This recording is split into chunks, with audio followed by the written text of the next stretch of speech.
Hello, and welcome to Reading with Drew. We are currently on Perloo the Bold by AVI, and we are on the Montmer Army Advances, Chapter 26. Alright. With that being said, I shall start reading now. Yes. It was middle sunglow on Rasquitch Mountain, and the sun was brilliant in a high blue sky. At a distance, the great mountain peaks stood jagged and impenetrable. Overhead, a long eagle circled. A lone eagle circled. The persistent cold air and bright sun had made the snow crusty. The only sound to be heard was that made by the great Montmer army as it hopped along.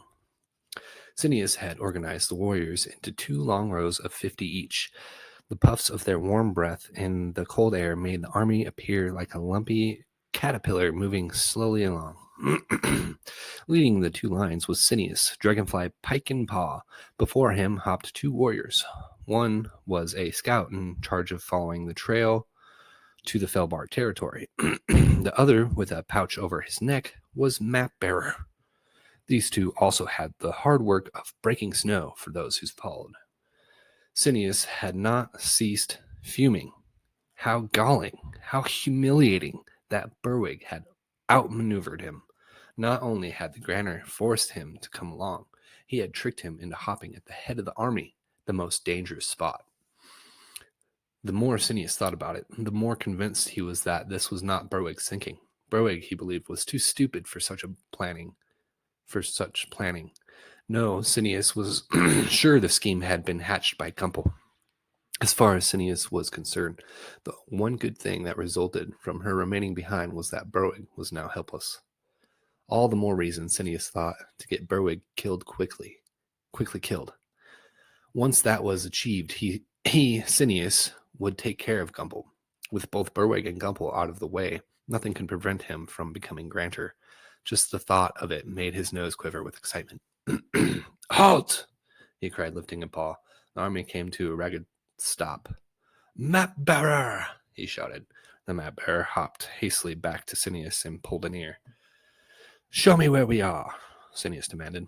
The bearer rummaged through his smock and drew out a folded sheet of bark that he offered to Senyous.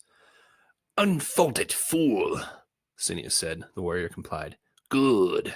In the past, the Felbarts have always constructed a first line of defense. Good. In the past, the Felbarts have always constructed a first line of defense, a snow wall here on the plain before a canyon. Excellent. We shall attack them there. If I can turn the page. But won't we lose many lives? The alarmed warrior asked. Mind your own business, Senyous snapped. That's where I want you to lead us. But what about the customary first charge? Asked the warrior. We'll let Granter Berwig take care of that. Let him be the one to teach the Felbarts a lesson. Once he does, the other Felbarts will give away with ease. But do you think Granter Berwig can? Senyous looked sharply. Warrior, are you questioning my strategy? Oh, no, I wouldn't think of it. The map bearer hastily pulled down an ear and hopped back to the other scout and informed him of Senyous' orders. When the second warrior heard of Senyous' plans, he darted a concerned look over his shoulder at Senyous, but said nothing.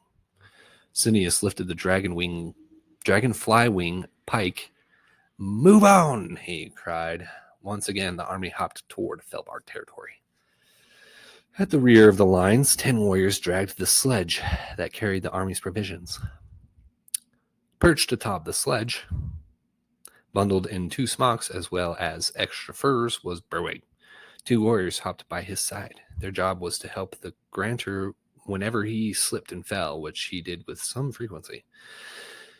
I should never have gone to Senyous for advice in the first place, Berwig kept mumbling under his breath. Squinting ahead at the forward lines, he stared at his first assistant, malevolently.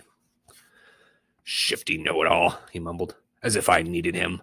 I should be home, being comfortable, making laws, punishing those who don't like me. Or," he said with a sigh, "eating.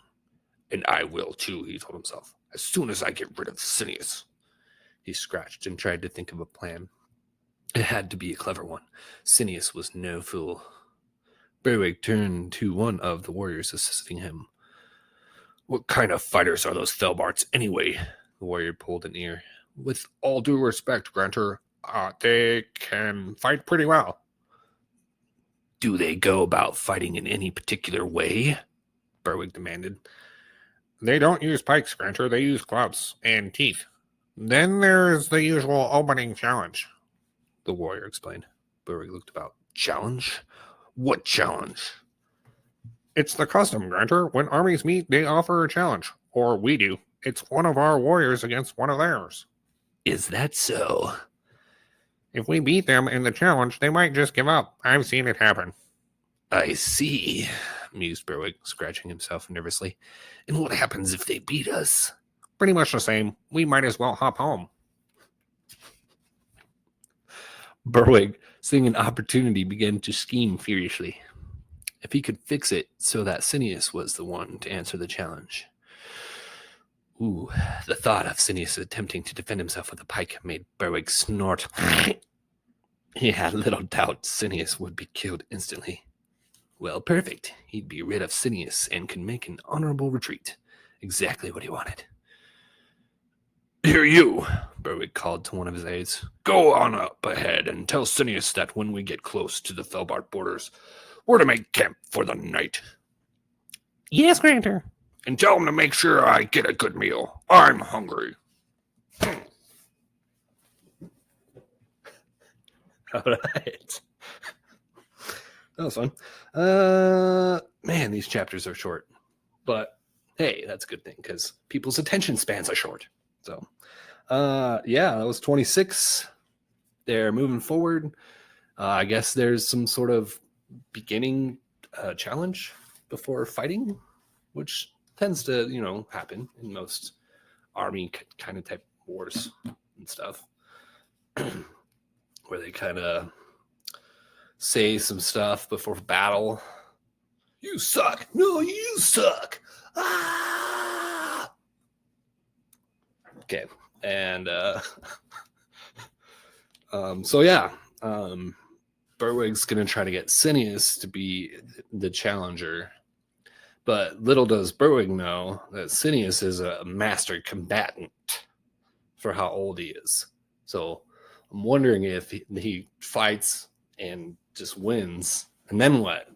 Like, what will the Felbarts do? Would they just leave? Also, are they going to bring Perloo, or are they just going to send out a few troops? So it's getting exciting. It's getting towards the end of the book. So I wonder if they'll actually battle. I don't want to look ahead. Okay, but so the next chapter is the coming challenge. Agnikai. So yeah, we'll see what happens. I know that since Berwig's the grantor, he's gonna choose Senyous. And so Senyous is gonna be in the challenge. The only thing now is, are the Felbarts gonna go with the challenge and send somebody, and who would they send? So lots of questions that we get to find out on the next episode of Reading with Drew. I hope everyone has an excellent day, and I hope that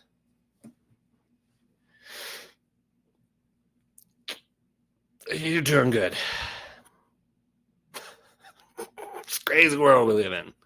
Stay positive, keep reading, and have a good one. See ya.